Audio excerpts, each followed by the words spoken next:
ವೈಕುಂಠ ಏಕಾದಶಿ ಕಲ್ಯಾಣಾದ್ಭುತ ಗಾತ್ರಾಯ ಕಾಮಿತಾರ್ಥ ಪ್ರದಾಯಿನಿ ಶ್ರೀಮದ್ ವೆಂಕಟನಾಥಾಯ ಶ್ರೀನಿವಾಸಾಯ ತೇ ನಮಃ.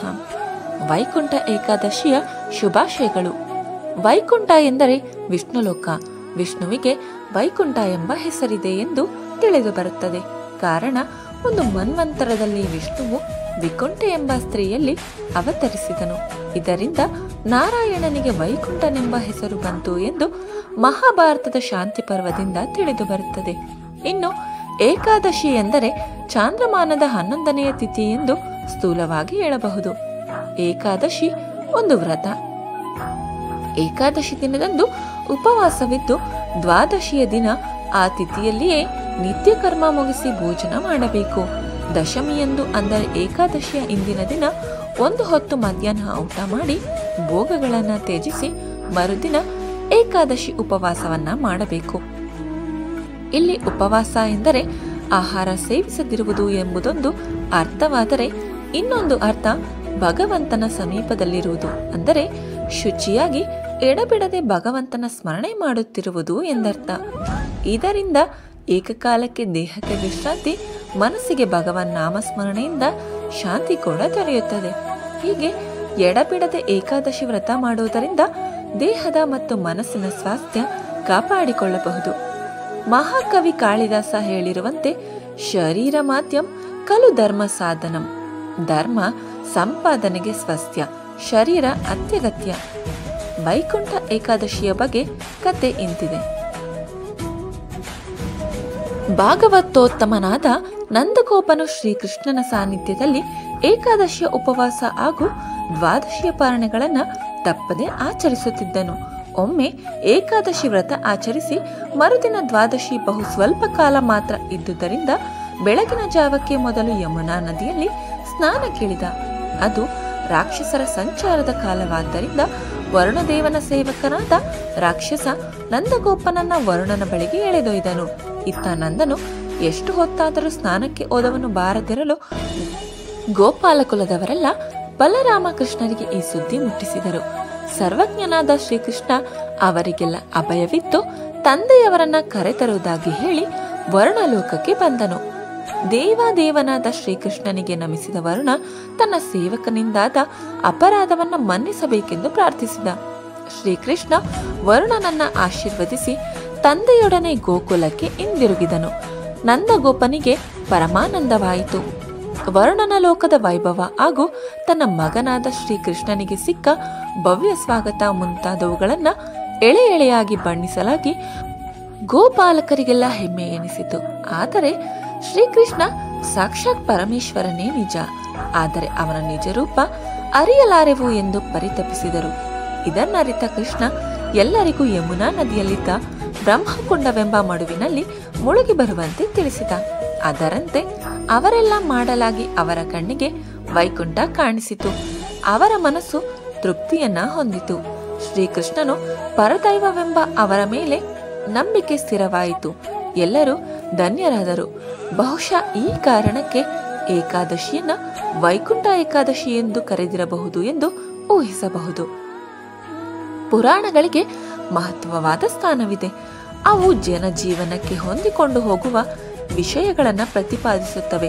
ಸಾಮಾನ್ಯ ಜನರಿಗೆ ಅವುಗಳಿಂದ ಉಪಕಾರವಾಗುತ್ತದೆ. ಲೋಕೋಪಕಾರಕ್ಕಾಗಿ ವ್ಯಾಸರು 18 ಪುರಾಣಗಳನ್ನು ರಚಿಸಿದರು. ಇಂತಹ ಪುರಾಣಗಳಲ್ಲಿ ನಾರದೀಯ ಪುರಾಣ ಸಹ ಒಂದು. ನಾರದರ ಪ್ರೇರಣೆಯಿಂದ ಅನೇಕ ಪವಿತ್ರ ಗ್ರಂಥಗಳ ಪೂಜೆ ಪುನಸ್ಕಾರಗಳು, ವ್ರತ ಕಥೆಗಳು ಈ ಜಗತ್ತಿಗೆ ಬಂದಿದೆ ಎಂದರೆ ಅತಿಶಯೋಕ್ತಿ ಆಗಲಾರದು. ಇಂತಹ ಪವಿತ್ರ ವ್ರತಗಳಲ್ಲಿ ಅತ್ಯಂತ ಶ್ರೇಷ್ಠವಾದ, ಶ್ರೇಯಸ್ಕರವಾದ, ಸಕಲರು ಸುಲಭದಲ್ಲಿ ಆಚರಿಸಲು ಯೋಗ್ಯವಾದ ವ್ರತ ಏಕಾದಶಿ ವ್ರತ. ಕೃಷ್ಣಾಮೃತ ಮಹಾವರ್ಣದ ಪ್ರಕಾರ ಸಕಲ ತೀರ್ಥಕ್ಷೇತ್ರಗಳಿಂದ, ಸಕಲ ಪುಣ್ಯಕ್ಷೇತ್ರಗಳಿಂದ ಲಭಿಸಿದ ಪುಣ್ಯ ಏಕಾದಶಿಗೆ ಸಮನಾಗಲಾರದು. ವಸಿಷ್ಠರ ಪ್ರಕಾರ 11 ಇಂದ್ರಿಯಗಳಿಂದ ಸಂಪಾದಿಸಿದ ಸಕಲ ಪಾಪಗಳನ್ನ 11ನೆಯ ತಿಥಿಯಾದ ಏಕಾದಶಿಯು ಪರಿಹರಿಸುತ್ತದೆ. ಆದ್ದರಿಂದ ಏಕಾದಶಿಗೆ ಸಮವಾದ ಪಾವನವಾದದ್ದು ಯಾವುದೂ ಇಲ್ಲ. ವೈಕುಂಠ ಏಕಾದಶಿಯ ದಿನ ಶ್ರೀಮನ್ನಾರಾಯಣನ ದರ್ಶನ ಮಾಡಿ ವೈಕುಂಠ ದಾರದ ಮೂಲಕ ಹೊರಬರಬೇಕು. ಹೀಗೆ ಮಾಡಿದ್ರೆ ಸಪ್ತ ಜನ್ಮದಲ್ಲಿ ಮಾಡಿದ ಪಾಪಗಳು ನಾಶವಾಗುತ್ತವೆ ಅನ್ನೋದು ನಂಬಿಕೆ. ಅಲ್ಲದೆ ವೈಕುಂಠ ಏಕಾದಶಿಯ ಪವಿತ್ರ ದಿನ ಅಭ್ಯಂಜನ ಮಾಡಿ ಶ್ರೀನಿವಾಸ ಉತ್ಸವ ಮೂರ್ತಿಯ ಜೋಕಾಲಿಗೆ ತಲೆ ತಾಕಿಸಿ ವೈಕುಂಠ ದ್ವಾರದಿಂದ ಹೊರಬಂದರೆ ಮುಕ್ತಿ ಕಟ್ಟಿಟ್ಟ ಬುತ್ತಿ ಎನ್ನುವ ನಂಬಿಕೆಯೂ ಇದೆ. ವೈಕುಂಠ ಏಕಾದಶಿ ಸೂರ್ಯನು ಉತ್ತರಾಯಣಕ್ಕೆ ಬದಲಾಗುವ ಮೊದಲು ಬರುವ ಧನುರ್ಮಾಸದ ಶುದ್ಧ ಏಕಾದಶಿಯನ್ನೇ ವೈಕುಂಠ ಏಕಾದಶಿ ಅಥವಾ ಮುಕ್ಕೋಟಿ ಏಕಾದಶಿ ಎನ್ನುತ್ತಾರೆ. ಸೂರ್ಯನು ಧನಸ್ಸಿನಲ್ಲಿ ಪ್ರವೇಶಿಸಿದ ನಂತರ ಮಕರ ಸಂಕ್ರಮಣದವರೆಗೂ ನಡೆಯುವ ಮಾರ್ಗ ಮಧ್ಯೆ ಮುಕ್ಕೋಟಿ ಏಕಾದಶಿ ಬರುತ್ತದೆ. ಈ ದಿನ ವೈಕುಂಠದ ಬಾಗಿಲು ತೆರೆದಿರುತ್ತದೆ ಎಂದು ವೈಷ್ಣವ ಆಲಯಗಳಲ್ಲಿ ಉತ್ತರ ದ್ವಾರದ ಬಳಿ ಮುಂಜಾನೆ ಭಗವಂತನ ದರ್ಶನಕ್ಕಾಗಿ ಕಾದಿರುತ್ತಾರೆ. ಈ ದಿನ ಮಹಾವಿಷ್ಣು ಗರುಡ ವಾಹನದ ಮೇಲೆ 3 ಕೋಟಿ ದೇವತೆಗಳೊಂದಿಗೆ ಭೂಲೋಕಕ್ಕೆ ಇಳಿದು ಬಂದು ಭಕ್ತರಿಗೆ ದರ್ಶನವನ್ನ ನೀಡುತ್ತಾನೆ. ಆದ ಕಾರಣ ಇದಕ್ಕೆ ಮುಕ್ಕೋಟಿ ಏಕಾದಶಿ ಎಂಬ ಹೆಸರು ಬಂದಿದೆ. ಈ ಒಂದು ಏಕಾದಶಿ 3 ಕೋಟಿ ಏಕಾದಶಿಗಳಿಗೆ ಸಮವಾದ ಪವಿತ್ರತೆಯನ್ನು ಹೊಂದಿರುವ ಕಾರಣ ಇದನ್ನ ಮುಕ್ಕೋಟಿ ಏಕಾದಶಿ ಎನ್ನುತ್ತಾರೆ. ಮುಕ್ಕೋಟಿ ಏಕಾದಶಿ ದಿನ ಹಾಲಾಹಲ ಅಮೃತ 2 ಹುಟ್ಟಿದವು. ಈ ದಿನವೇ ಶಿವನು ಹಾಲಾಹಲ ಕುಡಿದ. ಮಹಾಭಾರತ ಯುದ್ಧದಲ್ಲಿ ಭಗವದ್ಗೀತೆಯನ್ನ ಕೃಷ್ಣನು ಅರ್ಜುನನಿಗೆ ಇದೇ ದಿನ ಉಪದೇಶಿಸಿದ ಎಂಬ ನಂಬಿಕೆ ಇದೆ. ಈ ದಿನ ವಿಷ್ಣು ದೇವಾಲಯಗಳಲ್ಲಿ ವಿಶೇಷ ಪೂಜೆಗಳು, ಹೋಮ ಹವನ, ಜಪತಪಗಳು ನಡೆಯುತ್ತವೆ. ಈ ದಿನ ಉಪವಾಸ ಹಾಗೂ ಜಾಗರಣೆ ಮಾಡಿದರೆ ಒಳ್ಳೆಯದಂತೆ. ವಿಷ್ಣು ಪುರಾಣದ ಪ್ರಕಾರ 2 ರಾಕ್ಷಸರು ತನಗೆ ವಿರೋಧವಾಗಿದ್ದರೂ ವೈಕುಂಠ ಏಕಾದಶಿ ದಿನ ತನ್ನ ಬಾಗಿಲು ತೆರೆದಿರುತ್ತಾನಂತೆ. ಈ ಕಥೆಯನ್ನ ಕೇಳಿದವರಿಗೆ ಮೋಕ್ಷ ಪ್ರಾಪ್ತಿಯಾಗುತ್ತಂತೆ. ವೈಕುಂಠದ ಬಾಗಿಲನ್ನ ತೆರೆದಿಡುವಂತೆ ಬೇಡಿಕೊಳ್ಳುತ್ತಾರೆ. ಆದುದರಿಂದ ಎಲ್ಲಾ ವಿಷ್ಣು ದೇವಾಲಯದ ಬಾಗಿಲುಗಳನ್ನ ಈ ದಿನ ತೆಗೆದಿರುತ್ತಾರೆ. ಮಾಮೂಲಿ ದಿನಗಳಲ್ಲಿ ಉತ್ತರ ದ್ವಾರಗಳನ್ನ ಮುಚ್ಚಿರುತ್ತಾರೆ. ಆದರೆ ವೈಕುಂಠ ಏಕಾದಶಿಯ ದಿನ ಬಾಗಿಲನ್ನ ತೆರೆದಿರುತ್ತಾರೆ. ವೈಕುಂಠ ಏಕಾದಶಿ ದಿನ ತಿರುಮಲೆಯ ದೇವಾಲಯದಲ್ಲಿರುವ ಉತ್ತರ ದ್ವಾರವನ್ನ ತೆರೆದಿರುತ್ತಾರೆ.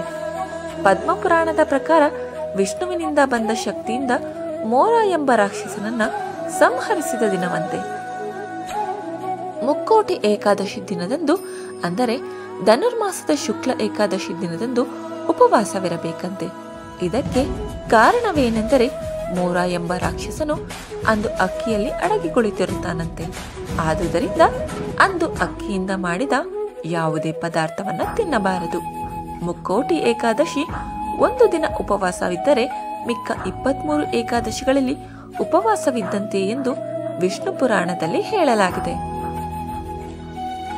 ಭಗವಂತನಾದ ಶ್ರೀಹರಿಯು ಸರ್ವರಿಗೂ ಸುಖ, ಶಾಂತಿ, ನೆಮ್ಮದಿ, ಆರೋಗ್ಯ, ಐಶ್ವರ್ಯ ಎಲ್ಲವನ್ನ ಕೊಟ್ಟು ಕಾಪಾಡಲಿ.